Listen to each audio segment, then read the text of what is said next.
This video is just for entertainment purpose. Everything said in this video doesn't mean to hurt anyone. Enjoy.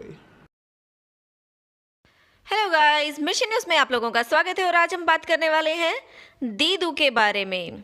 तो दीदू के घर में एक नन्हे मेहमान ने तहलका मचाया। अब नन्हे मेहमान से कंफ्यूज मत हो जाना, नन्हा मेहमान उनका है एक चूहा जिसने उनके घर में तहलका मचाया और दीदू ने उनका नाम लेकर यूट्यूब पर तहलका मचाया। तो पहले दिन तो उन्होंने जब वीडियो डाली थी तो सिर्फ बताया था कि चूहा है और हमने अपनी वीडियो में बताया था कि देखना नेक्स्ट टाइम ये बैठकर उसकी वीडियो बनाएंगी और फिर एक व्लॉग डाल देंगी, और वही हुआ। अपना फ़ोन लगाकर बैठ गई और उसी की वीडियो बनाई जा रही थी। भैया व्लॉगिंग आप करते हो या आपका चूहा करता है? ओ सॉरी, नन्हा मेहमान करता है। तो गाइज इस तरह से इन्होंने चूहे को घर का नन्हा मेहमान बना दिया था। अब देखिएगा, मैं यहाँ पर आपको 2 शब्द बताने वाली हूँ और उन शब्दों को सुनकर आपके दिमाग में क्या आएगा ये बताना। पहला शब्द है खुशखबरी। खुशखबरी है मतलब अगर आपको कोई ऐसे बोले और वो भी आपको ये पता हो कि वो बेबी के लिए ट्राई कर रहे हैं या कुछ इस तरह की बात हो और आपको बोले कि खुशखबरी है, तो आपके दिमाग में क्या आएगा? सेकंड वर्ड है नन्हा मेहमान। इसको सुनकर आपके माइंड में क्या आया?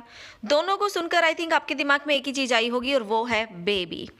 तो ये जो मोहतरमा है, इन्होंने इन शब्दों का मजाक बना के रख दिया है। एक्चुअली में अगर कोई औरत जो बेबी के लिए ट्राई कर रही हैं, बहुत सारी औरतें होंगी, खुद बोलती हैं कि मेरे जैसी बहुत सारी औरतें होंगी, ऑफकोर्स होंगी, दुनिया में हर चीज़ होती है तो ये भी होती है, राइट? तो बहुत सारी औरतें जो हैं वो इस प्रॉब्लम से जूझ रही होंगी और कहीं ना कहीं अपने आप को इन दीदू से कनेक्टिंग भी फील करती होंगी। लेकिन इन दीदू ने उन औरतों की फीलिंग का मजाक बनाया है। क्यों? क्योंकि सबको पता है कि ये ट्रीटमेंट करवा रही हैं और जिन लोगों को ये प्रॉब्लम हो रही है आई थिंक वो जो है नज़र भी रखते होंगे कि चलो ये किस तरह का ट्रीटमेंट करवा रही है, अगर इनको कुछ फ़ायदा होता है तो हम भी दीदू से पूछेंगे कि कहाँ से कैसे ट्रीटमेंट करवाया, राइट?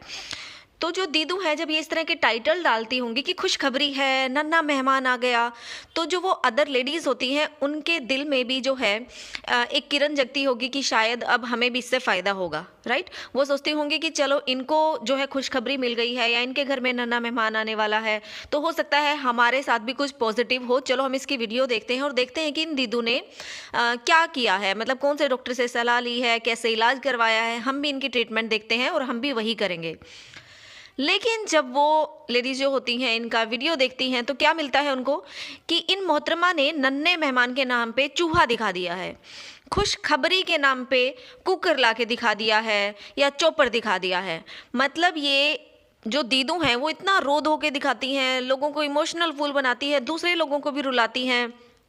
ऑब्वियसली जब ये अपना दुख बयां करती हैं रोते रोते हुए, तो जो और लोग हैं वो इनके साथ अपने आप को कनेक्टिंग फील करते हैं, जो इस प्रॉब्लम से जूझ रहे हैं उनको भी कहीं ना कहीं रोना आता होगा। हमें भी आ जाता है इवन इसकी बातें सुन के, कई बार जब इमोशनल ड्रामा करती है तो मतलब हम उसको रियल समझ लेते हैं। लेकिन जब ये मोहतरमा इस तरह की हरकतें करती है ना, तो यूँ लगता है कि मतलब इससे ज़्यादा आप क्या गिरोगे यार। मतलब सिर्फ व्यूज़ के लिए आप जो है उस प्रॉब्लम का मजाक बना रहे हो जिससे आप खुद जूझ रहे हो। तो जब ये इस तरह की हरकतें करती हैं तो लगता है कि वो सब ड्रामा था जो इन्होंने किया था। वो ट्रीटमेंट दिखाना, वो रोना धोना करना, आज मैं डॉक्टर के पास गई, आज मैं मन्नत मांगने गई, ये सब जो चीज़ें हैं ना वो सब झूठी लगती हैं और इनकी वो बातें सच्ची लगती हैं जो कभी कभी शायद ये गुस्से में बोल जाती हैं। कि जैसे इन्होंने कहा था कि इनकी जो मिसकैरेज हुआ था, जो बेबी डिलीवरी के टाइम इन्होंने कहा था अपने हस्बैंड से कि हम बेबी नहीं करेंगे, या ये बोलती हैं कि मैं पेन सहन नहीं कर सकती। तो वो इनकी बातें कहीं ना कहीं फिर जो लोग बोलते हैं ना इनके बारे में कि ये बेबी करना ही नहीं चाहती, वो सच लगने लगती है। मतलब ये आप जो दीदू खुद इन बातों को प्रूव करती हो कि लोग आपके बारे में जो बातें करते हैं वो सही करते हैं। मतलब अगर कोई आप पे विश्वास करना भी चाहे, स्पेशली इस बच्चे वाले टॉपिक पे हम नहीं बोलना चाहते क्योंकि देखो मुझे तो यही लगता था कि सच में बेबी चाहती है, लेकिन जब ये इस तरह की हरकत करती है ना कि उसी चीज़ का मजाक उड़ाती है जो इनके पास नहीं है और जिसके लिए बहुत ज़्यादा ये मन्नत वगैरह मांग रही हैं, इलाज करवा रही हैं, मतलब दिल से चाहती हैं, ये शो कर रही हैं और उसी चीज़ का फिर ये मजाक उड़ा रही हैं, तो कहीं ना कहीं फिर ये झूठी लगती हैं। तो दीदू आपके लिए सिर्फ एक ही बात कहना चाहूँगी कि जिस चीज़ को आप मांग रही हैं भगवान से, हम भी और आपके सब व्यूअर्स जो हैं उसके लिए दुआ करते हैं, भगवान से प्रार्थना करते हैं कि वो आपको मिल जाए, वो खुशियाँ आपको मिल जाएं। लेकिन प्लीज़ उस चीज़ का मजाक ना बनाएं, दूसरों की फीलिंग से ना खेलें, लोगों को एटलीस्ट इस टॉपिक पर जो है वो उल्लू ना बनाएं। इस तरह के जो टाइटल्स हैं वो ना डालें अगर वो नहीं है, मतलब चूहे, बिल्ली, कुत्ते, मोर, कुकर, घर का सामान, इन चीज़ों को लेकर एटलीस्ट बेबी से कनेक्ट ना करें। हाँ, वो साग से रौनकें लगी थी, आपके घर में साग बनाया था और रौनकें लगी थी, उस तरह का कर लो, चल जाएगा।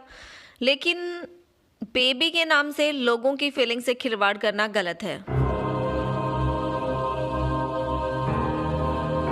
तो गाइस, आप लोगों ने देखा कि दीदू के घर में एक नया कुकर और चॉपर आ चुके हैं। इसकी सबसे ज़्यादा जो खुशी हुई है वो आई थिंक इनकी मेड को हुई है। उसके बारे में हम बाद में बात करेंगे, पहले हम दीदू की खुशियों के बारे में बात कर लें। तो दीदू के घर में डेंट पड़ा हुआ कुकर और टूटा हुआ कप और एक चॉपर पहुंच चुके थे, लेकिन दीदू को खबर नहीं थी कि चॉपर को किस तरह से यूज़ करना है। कप टूटा हुआ है, आया है तो उसको रिटर्न करना है या रखना है। डेंट पड़ा हुआ कुकर था, वो डेंट है या डिफेक्ट है, ये दीदू को बिल्कुल भी पता नहीं चल रहा था। दीदू ने डेंट को डिफेक्ट ना समझकर डिज़ाइन समझा और कहा भाई हमारा कुकर तो डिज़ाइनदार है। अब वो आया भी तो दीदू के घर में है, तो डिफेक्ट्स भी जो हैं वो डिज़ाइन में अपने आप ही कन्वर्ट हो जाते हैं। दीदू टूटे हुए कप को भी बोल देती ना कि ये भी डिज़ाइन है, मतलब एक कप ऐसे होगा और दूसरा कप ऐसे होगा, उसको भी बोल देती है डिज़ाइन है। आपका क्या जाता है, मतलब अंधा भी उस कुकर को देख के बता देगा कि इसमें डेंट पड़ा हुआ है भैया, कोई डिज़ाइन नहीं है। तो यहाँ से आप लोगों को नहीं लगता गाइस कि दीदू जो है वो प्रिटेंड करती हैं एक भोली भाली बच्ची होने का? मतलब जैसे छोटे बच्चों को नहीं पता होता भैया ये डिफेक्ट है या डिज़ाइन है, उसी तरह दीदू भी प्रिटेंड करती है कि देखो मैं भी गांव की भोली भाली लड़की हूँ, मुझे तो पता ही नहीं है कि ये डेंट पड़ा हुआ है या डिज़ाइन है, चलो हम इसको डिज़ाइन मान लेते हैं। मतलब दीदू को क्यों बोलना पड़ रहा था कि आप बचपन से उन्होंने देखा नहीं? हमने तो बहुत देखे हैं भाई बर्तनों में ऐसे डेंट पड़े हुए, कभी कभी हमने खुद ने भी कर दिए होंगे, बच्चे होते हैं तो फेंक देते हैं, घर में भी बच्चे आते हैं। मतलब आई डोंट नो कि दीदू ने ऐसा क्यों बोला, इवन वो क्लियरली दिख रहा था।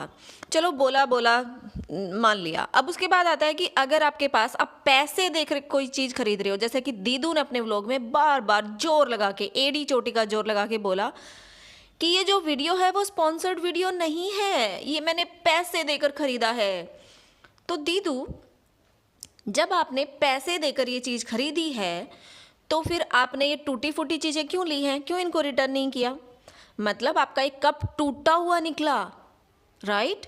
कुकर वो पहले से उसमें डेंट पड़ा हुआ है और चॉपर तो आपको समझ ही नहीं आया था, तो फिर आपने इन चीज़ों को रिटर्न क्यों नहीं किया? चलो चॉपर रख लो, उसमें कोई टूटा फूटा नहीं था, वो आपको समझ नहीं आया, दैट्स अ डिफरेंट थिंग। लेकिन कुकर और कप का क्या माजरा था? आपको याद हो, आपको चंडीगढ़ वाले घर में एक बोल था जिसमें आप जो गुम हो गया था, रिपोर्ट लिखवाने की बातें कर रही थी, तो अब इसकी रिपोर्ट क्यों नहीं लिखवाई? आई मीन कंप्लेन क्यों नहीं की? कंप्लेन डालनी थी ना कंपनी वालों को कि टूटा हुआ सामान भेज दिया, रिटर्न भी मारना था। वहाँ तो आप पुलिस कंप्लेन करवाने वाली थी। मतलब ये चीज़ें समझ नहीं आई, आपकी ये हरकतें होती है ना, इसीलिए लगता है हम लोगों को कि ये स्पॉन्सर्ड है, कि भाई ये स्पॉन्सर्ड है, अब उसमें टूटा फूटा निकले या डेंट पड़े हुए निकले, रखना ही पड़ेगा ना, वो तो रिटर्न होगा नहीं। मतलब रिव्यू दे सकती हो उसमें क्विकली आप, जैसे कि आपने दिया, आपसे रुका ही नहीं गया, आपने लंच के साथ साथ डिनर भी बना के दिखा दिया लोगों को। वैसे तो आपको बहुत आलस आता है, लेकिन आपने फटाक से चट पंगनी पट ब्याह वो वाला काम करके दिखा दिया, डिब्बे खोलो और फटाफट सामान बनाओ, क्या बनाना है क्या बनाना है। और भैया आटा बनाते टाइम तो सच में हद कर दिया आपने। वैसे तो आपका प्री प्लान होगा ये अपने आप को भोला दिखाना, क्योंकि उल्टी सीधी हरकतें करके दिखाओगे तभी तो लोग कमेंट्स करेंगे ना कि अरे दीदू आप ऐसे कैसे कर रहे हो, आपको ये नहीं पता इसको ऐसे करना है। अब वो कमेंट्स भी तो लेने हैं लोगों से, राइट?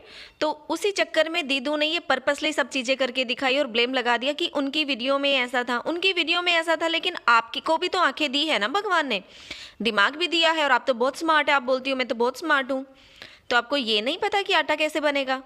मतलब वो ब्लेड इतने शार्प थे, वो तो काटने के लिए यूज़ होंगे ना, आटे को काटना तो नहीं था, उसको तो बनाना था। तो उसमें ये शार्पन ब्लेड का क्या काम? तो थोड़ा दिमाग लगा लेती भैया, दूसरे ब्लेड भी यूज़ करके देख लेती। 2 बार आपने आटा बनाया, लेकिन दोनों बार में सेम ब्लेड वाला जो था आपने चॉपर को यूज़ किया, वो दूसरा तो यूज़ किया ही नहीं। और फिर बोलती हूँ मैं तो गांव की भोली भाली लड़की हूँ। तो ये डायलॉग मारने के पर्पज़ से आपने ये सारा ड्रामा खेला, वरना आपको ये तक नहीं पता कि कौन सी ब्लेड किस पर्पज़ के लिए यूज़ होगी। आपने तो चॉपर यूज़ किया है ना, बड़ा चिल्ले का सामान उसमें करती थी, अनियन वनियन सब काटती थी, तो आपको ये नहीं पता ये ब्लेड किस पर्पज़ के लिए यूज़ होता है। तो इन हरकतों की वजह से दीदू लगता है कि कभी कभी जो हैं वो प्रिटेंड करती हैं कि मतलब है तो देखो बड़ी तेज है, ऐसा तो है नहीं कि भोली भाली लड़की हैं, लेकिन अपने आप को दिखाने के चक्कर में कि हाय मैं मासूम सी बच्ची, गांव की भोली भाली, मुझे तो किसी चीज़ की नॉलेज ही नहीं है, सिर्फ वो थोड़ा सा लाने के चक्कर में ओवर कर जाती हैं। तो बेसिकली गाइस यहाँ पर दीदू की बात एक समझ में ये नहीं आई कि जहाँ पर उन्होंने अपने पैसे लगाकर एक चीज़ खरीदी थी जो इनके पुराने घर में गुम हो जाती है और उसके लिए रिपोर्ट लिखवाने के लिए रेडी हो जाती हैं, पुलिस में कंप्लेन लिखवाने के लिए रेडी हो जाती हैं, वहीं पर ये दूसरी चीज़ भी खरीदती हैं अपने पैसे लगाकर। अब ये तो है नहीं कि ये सस्ती 5-10 रुपए की चीज़ होगी, इसमें भी उतने ही पैसे लगे होंगे, उसके लिए इनको कोई फ़र्क ही नहीं पड़ रहा। मतलब इवन ये रिटर्न हो सकता है तब भी ये नहीं करवाना चाहती, यहाँ पर भी कंप्लेन हो सकती है लेकिन ये नहीं करवाना चाहती। तो ये जो डिफरेंस है उससे लगता है दीदू कि ये माल जो था ना सारा का सारा फ्री का माल था। देखो गाइज, किसी की मदद करना बिल्कुल भी गलत नहीं है, हमें मदद करनी चाहिए लोगों की, जितना आपसे बन सकता है उतना करना चाहिए, राइट। लेकिन आपने ये भी सुना होगा कि excess of everything is bad. Even दीदू के साथ तो ये पहले हो भी चुका है। मतलब आप लोगों ने ये भी सुना होगा कि लोग जो हैं वो ठोकर खा के संभलते हैं, लेकिन ये दीदू न जाने किस मिट्टी की बनी है। दीदू को पहले भी अपनी इस मेड से एक बार सबक मिल चुका है। दीदू ने खुद बोला था कि ये जो मेरी मेड है वो बाहर दूसरे लोगों के घरों में जाकर मेरी चुगलियां करती है। मतलब दीदू ने इनको पकड़ लिया और फिर भी दीदू इनको मालकिन बना के रखती हैं। मतलब सबक कुछ भी नहीं मिला। अब फिर से आप जो हैं अपनी मेड की सुनती हैं, जो वो कहती हैं उसी तरह से करती हैं। कभी कभी ऐसे लगता है कि दीदू आपने कहीं पार्ट टाइम जॉब तो शुरू नहीं कर दी। मतलब ऐसे फील होता है कि जो आपकी मेड है वो घर की मालकिन है और आप इस घर की मेड हैं, क्योंकि आपको घर में जो भी करना होता है आप वही करती हैं जो मेड आपको बोलती है करने के लिए। लाइक मुझे कुकर चाहिए तो आप उनको कुकर देंगी। अभी देखो दीदू ने नए कुकर की चाह में खीर बनाई।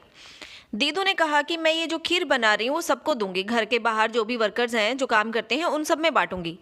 लेकिन इनकी मेड कम मालकिन पीछे से ऑर्डर देती हैं कि मेरा डब्बा भर दो और किसी और को देने की ज़रूरत नहीं है।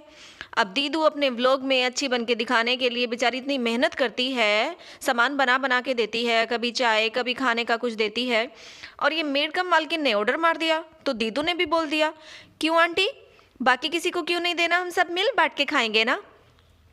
तो भैया इनकी मेड ने तो करारा जवाब दे दिया और औकात दिखा दी दीदू को उनकी कि सुन, इस घर की मालकिन हम हैं।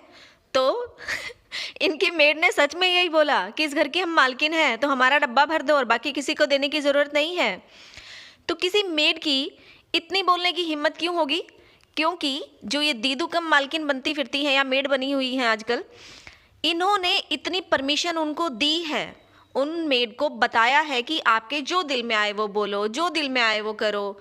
दीदू ने इवन ये भी बोला कि उनकी मेड को है ना इलायची वाली खीर पसंद नहीं है।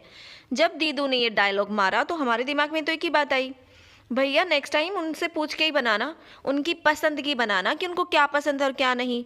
मतलब आप घर के मालिक हो, आपको कैसा टेस्ट पसंद है आप उसी हिसाब से बनाओगे ना। लेकिन नहीं, इन दीदू को अपने टेस्ट की कोई परवाह ही नहीं है। इन्होंने कहा कि मेड जो मेरी आंटी है उनको खीर पसंद नहीं आई। भैया उनको खीर पसंद नहीं आई तो अपने घर में जाके बना के खाए, हमने थोड़ी ना ठेका लिया हुआ है। पर नहीं, दीदू ने तो लिया हुआ है। दीदू तो बहुत अच्छी है, अपनी मेड की, घर के बाहर जो वर्कर्स हैं सबका ख्याल रखती है। और नेक्स्ट टाइम जब दीदू खीर बनाएंगी तो सबकी पसंद पूछ पूछ के अलग अलग खीर बना के देंगी उनके टेस्ट के हिसाब से, क्योंकि दीदू ने पार्ट टाइम जॉब शुरू कर दी है। दीदू अब इस घर में मालकिन नहीं है, मेड है। और जो उनकी आंटी यानी कि मेड है वो इस घर की मालकिन है, उन्होंने डिक्लेयर कर दिया है।